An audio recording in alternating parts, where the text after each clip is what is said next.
Hey everybody, I'm here today and I'll be your tire guide, walking you through the stuff that you need to know when you buy tires. Today we are looking at two 75/40 R20 Nitto Ant 420V tires. This is a Nitto brand tire. It is from the NT 420V series that they offer. This tire has a performance designation of all-season light truck and SUV tire. This tire has a Load Range XL construction. I will go over what that means in just a moment. Some of the manufacturer-listed features of this tire include: large outer tread blocks increase the amount of road contact surface area, improving cornering grip and performance in dry conditions. Non-directional design allows for cross-rotation for more even wear and a longer tread life. Asymmetric sipe and groove count combined with a variable pitch tread block design work together to reduce annoying noise frequency peaks. Two wide circumferential grooves channel water away from the tread blocks. High number of inner lateral grooves provide biting edges for wet traction. LT metric sizes are constructed to handle heavier 3/4 to 1 ton trucks like heavy-duty diesel trucks. So to start, we will look at the tire size.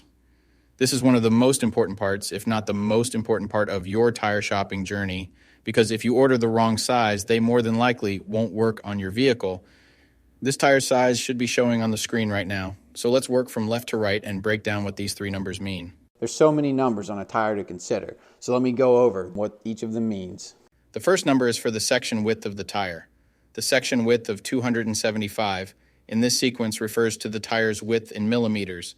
In other words, this tire is 275 millimeters wide, from sidewall to sidewall. The second number in the tire size refers to the aspect ratio. 40 in the sequence is the aspect ratio of the tire. The aspect ratio is a percentage, and it tells you the ratio of the tire's height to its width. In this example, the aspect ratio number 40 means that the tire's height is 40% of its width. The third and final number of your tire size refers to the rim size or diameter. 20 is the diameter of the rim this tire will go on. The rim size of 20 in this scenario indicates that this particular tire would fit a rim with a 20-inch diameter. Keep in mind, this number is not negotiable. Unlike the first two numbers, you can't upsize and downsize this part. The only time this number will be different is if you are actually changing the size of your rim. So for example, if you find a fantastic deal on a set of 265/70 or 17 tires, you absolutely cannot use them in place of your current 265/70 or 16 tires, unless you are actually changing the rim size also from 16 to 17. Now, let's get into the other important info on a tire. Besides the three components that make up the tire size, the three other most important components are going to be the load index, speed rating, and ply rating or load range. Wait, that's a lot of numbers. Let me tell you what they all mean right now. So this is where it gets a little more tricky. These three components will sometimes require some additional research to know what your vehicle needs. So let's start with the ply rating/load range. These tires have a Load Range XL construction. Each designation represents a different term when looking at a tire. This can directly affect things like max tire pressure and also plays a part in the next two numbers we are going to talk about.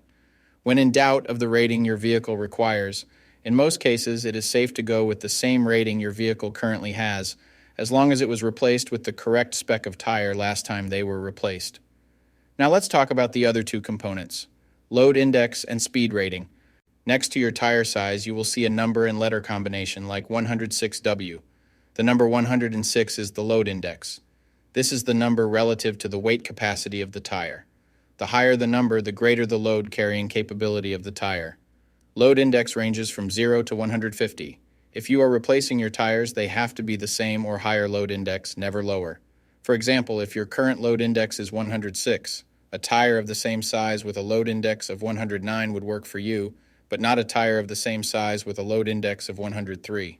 If you replace your tires and the new ones have a lower load index, the tire has a higher likelihood of bubbling and eventually blowing out, so make sure you pay attention to this when buying your set. So for the tire we are looking at today, the load index of 106 represents a weight capacity of 2094 pounds.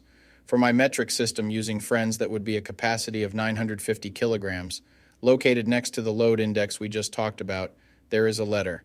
The letter W is the speed rating for this tire. This is the maximum speed sustainable for the tire. Each letter has a corresponding speed rating approved by the Department of Transportation and the tire manufacturer. Alphabetically, the speed rating increases as the letters advance from A to Z. except for the letter H, which we'll explain in a minute.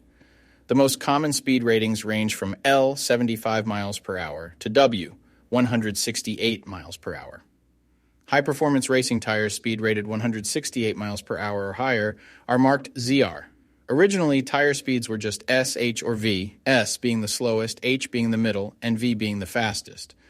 Over the years, as tire speeds have evolved, for whatever reason, H has always remained the same, 130 miles per hour. When Z-speed rated tires were first introduced, they were thought to reflect the highest tire speed rating that would ever be required, in excess of 240 kilometers per hour or 149 miles per hour. While Z-speed rated tires are capable of speeds in excess of 149 miles per hour, how far above 149 miles per hour was not identified. That ultimately caused the automotive industry to add W and Y speed ratings to identify the tires that meet the needs of vehicles that have extremely high top speed capabilities. So the speed rating of W in the case of this tire means that this tire is rated for speeds of 168 miles per hour or 270 kilometers per hour. While speed rating is important in some unique cases, you shouldn't spend a ton of time focusing and comparing tires based solely off of this. While you do want to make sure the tire matches your vehicle manufacturer's specified speed rating, in almost all cases, the speed rating of a tire should always be above 85 miles per hour, which is technically the fastest posted speed limit anywhere in the United States. In conclusion, when looking at this set, make sure your current numbers and letters all match to ensure a seamless buying experience. Well, that does it for our breakdown of this tire. I'll be seeing you.